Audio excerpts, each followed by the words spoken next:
Chapter 16. What happened about the statues? "What an extraordinary place!" cried Lucy. "All those stone animals, and people too. It's like a museum." "Hush," said Susan. "Aslan's doing something." He was indeed. He had bounded up to the stone lion and breathed on him. Then, without waiting a moment, he whisked round, almost as if he had been a cat chasing its tail, and breathed also on the stone dwarf, which, as you remember, was standing a few feet from the lion with his back to it. Then he pounced on a tall stone dryad, which stood beyond the dwarf, turned rapidly aside to deal with a stone rabbit on his right, and rushed on to 2 centaurs. But at that moment, Lucy said, "Susan, look! Look at the lion!" I expect you've seen someone put a lighted match to a bit of newspaper which is propped up in a grate against an unlit fire. And for a second nothing seems to have happened. Then you notice a tiny streak of flame creeping along the edge of the newspaper. It was like that now. For a second after Aslan had breathed upon him, the stone lion looked just the same. Then a tiny streak of gold began to run along his white marble back. Then it spread. Then the color seemed to lick all over him, as the flame licks all over a bit of paper. Then, while his hind quarters were still obviously stone, the lion shook his mane, and all the heavy stone folds rippled into living hair. Then he opened a great red mouth, warm and living, and gave a prodigious yawn. And now his hind legs had come to life. He lifted one of them and scratched himself. Then, having caught sight of Aslan, he went bounding after him and frisking round him, whimpering with delight, and jumping up to lick his face. Of course, the children's eyes turned to follow the lion, but the sight they saw was so wonderful that they soon forgot about him. Everywhere, the statues were coming to life. The courtyard looked no longer like a museum. It looked more like a zoo. Creatures were running after Aslan and dancing round him till he was almost hidden in the crowd. Instead of all that deadly white, the courtyard was now a blaze of colors: glossy chestnut sides of centaurs, indigo horns of unicorns, dazzling plumage of birds, reddy brown of foxes, dogs and satyrs, yellow stockings and crimson hoods of dwarfs, and the birch girls in silver, and the beech girls in fresh transparent green, and the larch girls in green so bright that it was almost yellow. And instead of the deadly silence, the whole place rang with the sound of happy roarings, brayings, yelpings, barkings, squealings, cooings, neighing, stamping, shouts, hurrahs, songs, and laughter. "Oh," said Susan in a different tone. "Look, is it safe?" Lucy looked and saw that Aslan had just breathed on the feet of the stone giant. "It's all right," shouted Aslan joyously. "Once the feet are put right, all the rest of him will follow." "That wasn't exactly what I meant," whispered Susan to Lucy. But it was too late to do anything about it now, even if Aslan would have listened to her. The change was already creeping up the giant's legs. Now he was moving his feet. A moment later, he lifted the club off his shoulder, rubbed his eyes, and said, "Bless me, I must have been asleep. Now, where's that dratted little witch that was running about on the ground? Somewhere just by my feet it was." But when everyone had shouted up to him to explain what had really happened, and when the giant had put his hand to his ear and got them to repeat it all again, so that at last he understood, then he bowed down till his head was no further off than the top of a haystack, and touched his cap repeatedly to Aslan, beaming all over his honest, ugly face. Giants of any sort are now so rare in England, and so few giants are good-tempered, that 10 to 1 you have never seen a giant when his face is beaming. It's a sight well worth looking at. Now for the inside of this house, said Aslan. Look alive, everyone. Upstairs and downstairs and in my lady's chamber. Leave no corner unsearched. You never know where some poor prisoner may be concealed. And into the interior they all rushed, and for several minutes the whole of that dark, horrible, fusty old castle echoed with the opening of windows, and with everyone's voices crying out at once, "Don't forget the dungeons! Give us a hand with this door! Here's another little winding stair! Oh, I say! Here's a poor kangaroo! Call Aslan! Phew! How it smells in here! Look out for trapdoors! Up here! There are a whole lot more on the landing!" But the best of all was when Lucy came rushing upstairs shouting out, "Aslan! Aslan! I've found Mr. Tumnus! Oh, do come quick!" A moment later, Lucy and the little fawn were holding each other by both hands and dancing round and round for joy. The little chap was none the worse for having been a statue, and was, of course, very interested in all she had to tell him. But at last, the ransacking of the witch's fortress was ended. The whole castle stood empty, with every door and window open, and the light and the sweet spring air flooding into all the dark and evil places which needed them so badly. The whole crowd of liberated statues surged back into the courtyard, and it was then that someone, Tumnus, I think, first said, "But how are we going to get out?" For Aslan had got in by a jump, and the gates were still locked. "That'll be all right," said Aslan, and then, rising on his hind legs, he bawled up at the giant. "Hi, you up there!" he roared. "What's your name?" "Giant Rumblebuffin, if it please your honour," said the giant, once more touching his cap. "Well then, Giant Rumblebuffin," said Aslan, "just let us out of this, will you?"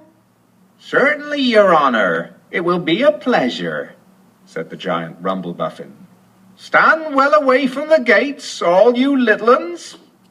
Then he strode to the gate himself, and bang, bang, bang went his huge club. The gates creaked at the first blow, cracked at the second, and shivered at the third.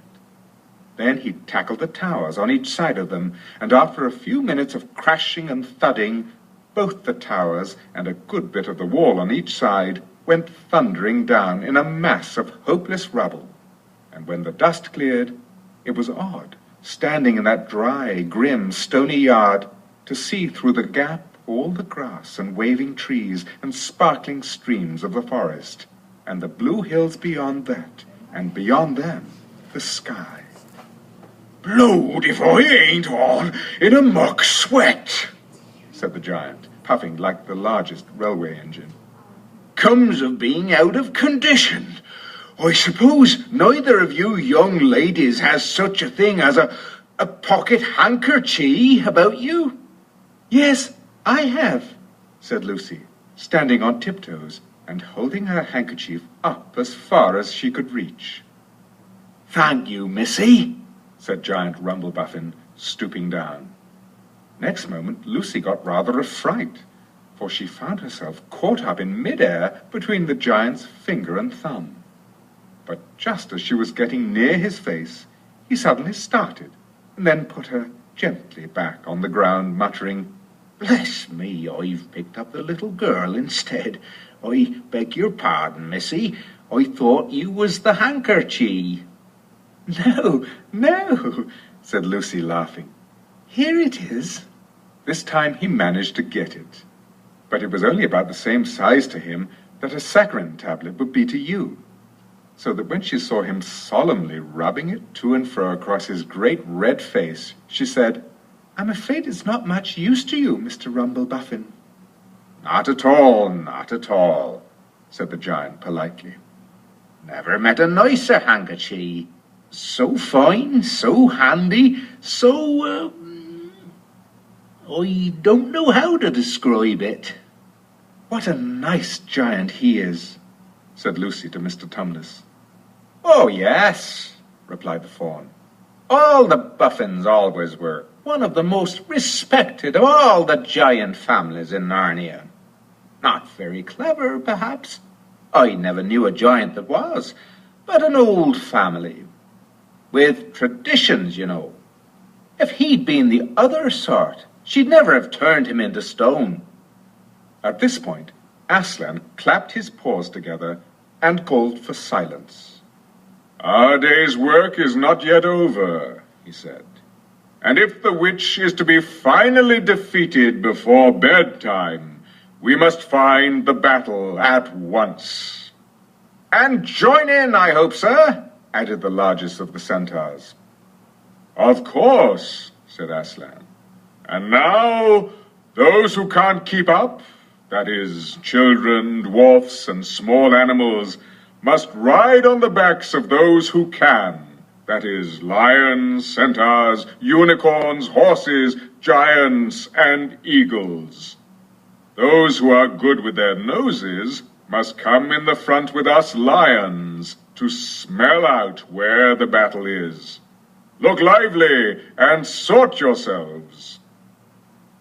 And with a great deal of bustle and cheering, they did. The most pleased of the lot was the other lion, who kept running about everywhere, pretending to be very busy, but really in order to say to everyone he met, "Did you hear what he said?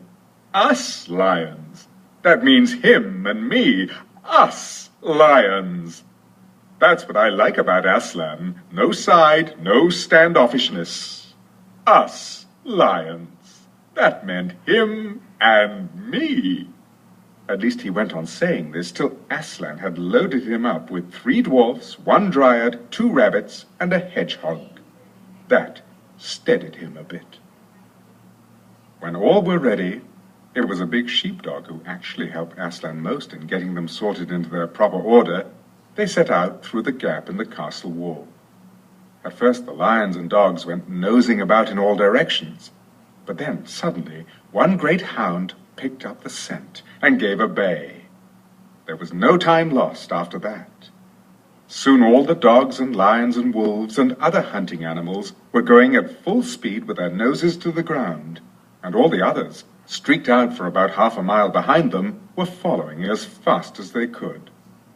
The noise was like an English fox hunt, only better, because every now and then, with the music of the hounds, was mixed the roar of the other lion, and sometimes the far deeper and more awful roar of Aslan himself.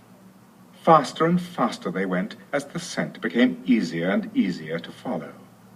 And then, just as they came to the last curve in a narrow winding valley, Lucy heard above all these noises another noise, a different one, which gave her a queer feeling inside.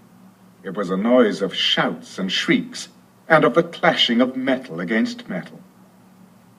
Then they came out of the narrow valley, and at once she saw the reason.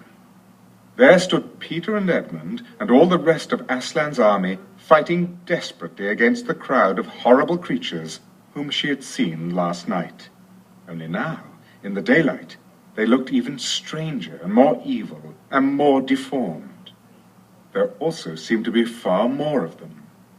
Peter's army, which had their backs to her, looked terribly few. And there were statues dotted all over the battlefield, so apparently the witch had been using her wand. But she did not seem to be using it now. She was fighting with her stone knife. It was Peter she was fighting, both of them going at it so hard that Lucy could hardly make out what was happening. She only saw the stone knife and Peter's sword flashing so quickly that they looked like 3 knives and 3 swords. That pair were in the center. On each side the lines stretched out. Horrible things were happening wherever she looked. "Off my back, children!" shouted Aslan, and they both tumbled off. Then, with a roar that shook all Narnia from the western lamppost to the shores of the eastern sea, the great beast flung himself upon the White Witch. Lucy saw her face lifted toward him for 1 second with an expression of terror and amazement. Then lion and witch had rolled over together, but with the witch underneath. And at the same moment, all warlike creatures whom Aslan had led from the witch's house rushed madly on the enemy lines, dwarfs with their battle-axes, dogs with teeth, the giant with his club. And his feet also crushed dozens of the foe, unicorns with their horns, centaurs with swords and hoofs. And Peter's tired army cheered, and the newcomers roared, and the enemy squealed and gibbered, till the wood re-echoed with the din of that onset. Chapter 17. The Hunting of the White Stag.